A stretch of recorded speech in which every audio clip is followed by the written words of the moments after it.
আসসালামু আলাইকুম রহমতুল্লাহ। প্রিয় দর্শক, ফরিদপুরের একটা ঘটনা। একজন ডাক্তার, খুবই মানবিক ডাক্তার এবং জনপ্রিয় একজন ডাক্তার, ডাক্তার শাহিন জোয়াদ্দার, তার উপরে ছাত্রলীগের সন্ত্রাসী হামলার প্রতিবাদে একটা বিক্ষোভ মিছিল হচ্ছে। আপনার স্ক্রিনে দেখতে পাবেন বিক্ষোভ মিছিলের। তো পুরো বিষয়টা একটু আমি আপনাদের সামনে একটু বিস্তারিত বলতে চাই। প্রিয় দর্শক, এই ডাক্তার শাহিন জোয়াদ্দার তিনি একজন জামাত সমর্থিত একজন ডাক্তার এবং জামাত ইসলাম করেন। তো প্রিয় দর্শক, কেন হঠাৎ করে শাহিন জোয়াদ্দারের উপরে এই হামলাটা হলো? হামলার পিছনে কারা জড়িত ছিল এবং জড়িতদেরকে কেন এখনও গ্রেপ্তার করা হয় নাই? এ বিষয়ে পুলিশ প্রশাসন কি করতেছে বুঝলাম না। পুলিশ প্রশাসন কি আপনার কি ঘোড়ার ঘাস কাটতেছেন নাকি? হ্যাঁ, কি করতেছেন আপনার মিয়া? এখনও কয়েকটা আসামিরে আপনারা গ্রেপ্তার করতে পারেন না? কি করেন? আপনাদের কাজটা কি? প্রিয় দর্শক, ঘটনাটা একটু বিস্তারিত আপনাদেরকে আমি বলবো এবং ভিডিও ফুটেজ, সিসিটিভি ফুটেজ আপনার সব কিছুই স্ক্রিনে দেখতে পাবেন।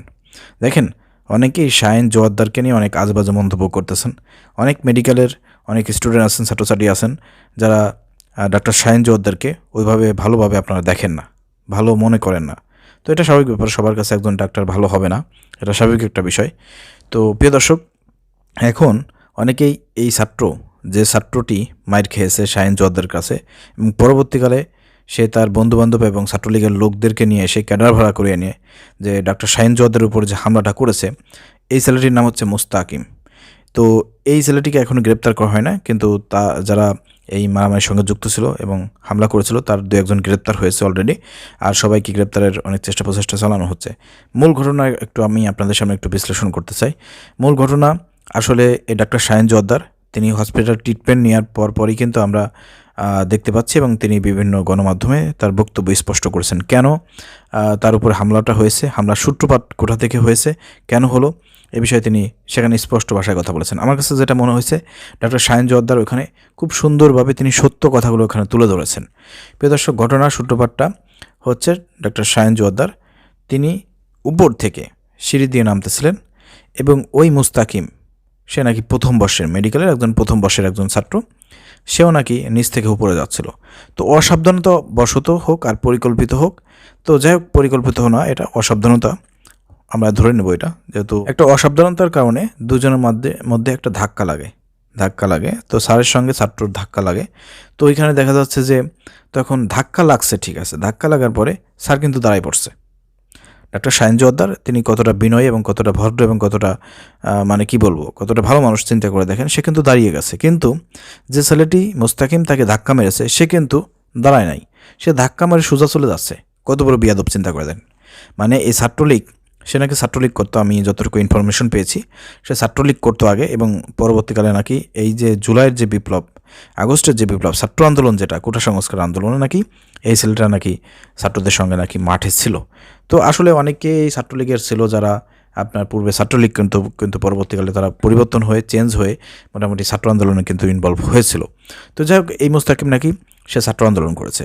তো এই ছাত্রটা কতটা বিয়াদব, চিন্তা করে দেখেন কতটা বিয়াদবি করেছে। ডাক্তার শাহিন জোয়াদ্দারকে ধাক্কা মারছে, ধাক্কা মেরে সাধারণত বিষয় ধাক্কা মারার পরে থেমে যাইতে হয়, সরি বলতে হয়, কথা বলতে হয় যে ভুল হয়ে গেছে, সরি, এগুলো বলতে হয়, এটা একটা স্বাভাবিক ব্যাপার, চিনুক আর না চিনুক। কিন্তু ওই ছাত্র কতটা বেয়াদব, চিন্তা করে দেখেন। সে আপনার পোশাক পরে আছে, একটা মেডিকেলের একটা পোশাক পরে আছে। স্যার ডাক্তার শাহিন জোয়াদ্দার, সে একজন পরিচিত ডাক্তার, সবাই তাকে এক নামে চেনে ফরিদপুরে। তো তাকে চিনতে পারুক আর না পারুক, কিন্তু ওই ছাত্রর তো উচিত ছিল যে সে একজন বয়স্ক মানুষ অথবা বয়সে বড় একজন সিনিয়র পার্সন, তার সঙ্গে আমার ধাক্কা লেগেছে, সে চিনা হোক আর চিনা হোক, দাঁড়ায় যাবে, তার সঙ্গে সরি বলবে, এটাই তো একটা ন্যাচারাল, একটা স্বাভাবিক একটা বিষয়। কিন্তু এখানে কি হয়েছে, ওইখানে ওই ছেলেটা সে দাঁড়ায় নাই, সে সোজাসুজি ধাক্কা মারে চলে যাচ্ছে। এইটা শাহিন জোয়াদ্দার সে দাঁড়ায় পড়ছে, সে লক্ষ্য করছে যে না, এই ছেলেটা কত বড় একটা বেয়াদব এবং সে মেডিকেলের একটা পোশাক পরা মেডিকেল স্টুডেন্ট, সে এখানে সরি না বলে, অনুশোচনা না করে, কোনো কথাবার্তা না বলে সেইভাবে চলে যাচ্ছে। তখন শাহিন জোয়াদ্দার কী করেছে, তাকে ডাক দিয়েছে, এদিকে আসো। এদিকে আসার পরে বলছে যে তুমি যে আমার ধাক্কা মারলে কিংবা অসাবধানতায় যে তোমার সঙ্গে আমার ধাক্কাটা লাগলো, তুমি এখানে কোনো কিছু না বলে তুমি চলে যাচ্ছ। ও আবার এখানে যে অ্যান্সারটা দিয়েছে, ওই মুস্তাকিম অ্যান্সারটা দিয়েছে, মানে ওর কথার ভাষা এবং মুভমেন্ট, কথাবার্তা, আচার আচরণ খুবই মানে অন্যরকম ছিল, বেয়াদব প্রকৃতির ছিল। আচরণটা ছিল ছাত্রলীগের মতন, ছাত্রলীগ যেরকম উচ্ছৃঙ্খল, অভদ্র, সন্ত্রাসী, সেরকমের তার আচরণ ছিল। তো যার কারণে ওইখানে মোটামুটিভাবে সরিও বলে নাই। এক পর্যায়ে দেখা যায় যে শাহিন জোয়াদ্দার ওখানে বলেছে যে তুমি কি আমাকে চেনো? সবাই আমাকে চেনে, তুমি আমাকে চেনো না। সময় এক পর্যায়ে কথা কাটাকাটির প্রেক্ষিতে এমনভাবে বিহেভটা করেছে ডক্টর শাহিন জোয়াদ্দারের সঙ্গে ওই মুস্তাকিম, যার কারণে ডক্টর শাহিন জোয়াদ্দার, তিনি একজন সাহসী মানুষ, ভদ্র মানুষ, একজন জনপ্রিয় মানুষ, তিনি একটা চর মেরে দিয়েছেন।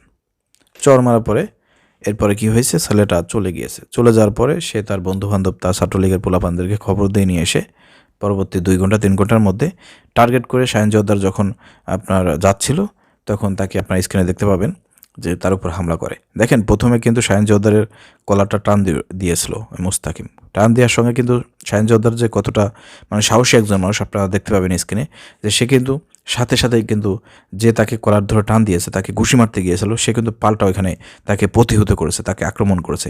3-4টা কিন্তু তাকেও মারছে, কিন্তু তাকে আবার ধাক্কা দিয়ে ফেলে দেয়। ফেলে দেওয়ার সঙ্গে সঙ্গে যখন আরও ছাত্রলীগের যেসব পোলাপান ক্যাডার বাহিনীকে মুস্তাকিম ভাড়া করে নিয়ে এসেছিল, ডেকে নিয়ে এসেছিল তার বন্ধুবান্ধব, তো তারা কিন্তু তাকে পরে রড দিয়ে তাকে আঘাত করে, তার শরীরের উপর আঘাত করে। স্যার কিন্তু আর উঠতে পারে নাই। পরবর্তীকালে কিন্তু আশেপাশে যারা ছিল, মেডিকেল কলেজের শিক্ষার্থী এবং স্টাফ এবং আশেপাশে যারা ছিল, সবাই কিন্তু স্যারকে সেভ করেছে। এই হচ্ছে মূল ঘটনা। কিন্তু এই ঘটনাকে অনেকেই, ছাত্রলীগের পোলাপান যারা আছে, ছাত্রলীগ সমর্থিত যারা আছে, এরা ভিন্ন খাতে প্রভাবিত করার চেষ্টা করতেছে যে এই ছেলেটা একজন জুলাই বিপ্লবের আগস্টের একজন ছাত্র নেতা, সে একজন সমন্বয়ক, সে আন্দোলন করেছে, সে দেশটাকে স্বাধীন করেছে, তাকে যে এই স্যার মারল এবং এটা স্যারের কোনো দোষ কেউ দেখতেছে না, স্যারের দোষ কেউ দেখতেছে না। কত বড় সন্ত্রাসী এবং কত বড় বিয়াদব, চিন্তা করে দেখেন। একজন স্টুডেন্ট, সে যদি ভদ্র হতো, ভালো হতো। অনেকে বলার চেষ্টা করতেছে যে স্যার তাকে নাকি আঘাত করেছে, আগে নাকি তাকে পিটাইছে, মারছে, মারতে মারতে নাকি উপর থেকে সিঁড়ি থেকে নামাইতে নামাইতে নাকি নিচে নিয়ে এসেছে, এখানে স্যারের দোষ কেউ খুঁজতেছে না। আমি বলতে চাই, আরে মিয়া, ন্যাচারালি যখন একজন ব্যক্তির সাথে একজন ব্যক্তির, অপরিচিত ব্যক্তির ধাক্কা লাগে, তখন তো একজন ভালো মানুষের কালচার কি, ভালো মানুষের ব্যবহারটা কী হবে, সে থেমে যাবে, সে সরি বলবে। কিন্তু ওই বেয়াদবটা কত বড় বেয়াদব, চিন্তা করে দেখেন। ওর শরীরের মধ্যে এখন ছাত্রলীগের সেই অভদ্র, অশৃঙ্খল, বেয়াদবি আচরণ আছে, যার কারণে সে দাঁড়ায়ও নাই।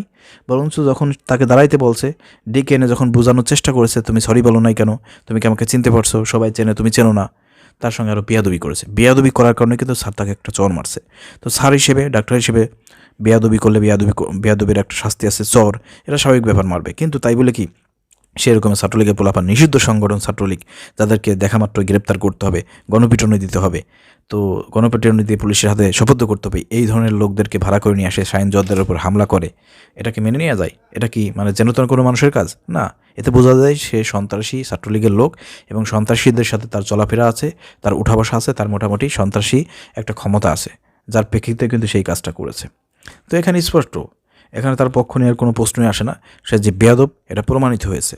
আর ডক্টর শাহিন জোয়াদ্দার যে একজন সাহসী মানুষ, প্রতিবাদী মানুষ, সেটা কিন্তু আমরা দ্বিতীয় ফুটেজেও দেখেছি। তার উপর যখন আক্রমণ এসেছে, সে কিন্তু ওইখানেই প্রতিহত করেছে, সেখানে 3-4টা কিন্তু মারছে। তো যাই হোক, আমরা এখন যেটা বলতে চাই, সর্বশেষ ঘটনা আপনাদের সামনে বিস্তারিত আমি বললাম, এটা হচ্ছে মূল ঘটনা। এখানে ভিন্ন খাতে প্রভাবিত করার কোনো সুযোগ নাই। সে জুলাই আগস্টের ছাত্র হোক আর যেই হোক, বেয়াদবি করলে সে বেয়াদব, উচ্ছৃঙ্খল যে করবে, যে সন্ত্রাসী কার্যক্রম করবে, সে সন্ত্রাসী। সে ছাত্রদের সমন্বয়ক হোক আর সে যেখানে যেই হোক, তার কোনো টাইম নাই। এখন অতিবিলম্বে পুলিশ প্রশাসনকে বলতে চাই, এই কোলাঙ্গার মুস্তাকিম সহ এবং তার সঙ্গী যারা ছিল, যারা হামলা করেছে, তাদের সবাইকে গ্রেপ্তার করে এমন রিমান্ড দেবেন, কোর্টে ওঠানোর আগে কঠিন একটা রিমান্ড হবে। রিমান্ডে যাতে ওদেরকে মানে পুলিশ কাঁধে হাত দিয়ে যাতে ওদেরকে কোর্টে ওঠানো লাগে, এরকম একটা ব্যবস্থা করবেন, ঠিক আছে? এবং কঠিন মামলা হবে, এদেরকে কমসে কম 5-6 বছর ধরে লাইফ স্টাইল বরবাদ হয়ে যাবে, লাইফ চেঞ্জ হয়ে যাবে, লাইফ এদের বরবাদ, 5 বছর ধরে কমসে কম জেল খাটতে হবে এদেরকে। এরকম শাস্তির ব্যবস্থা করতে হবে, যাতে নেক্সট টাইম এই ধরনের বেয়াদব উচ্ছৃঙ্খলরা যাতে কোনো ডাক্তারের সঙ্গে এই ধরনের বেয়াদবি করার সাহস না পায়। আশা করি বুঝতে পেরেছেন। ধন্যবাদ। আসসালামু আলাইকুম রহমতুল্লাহ।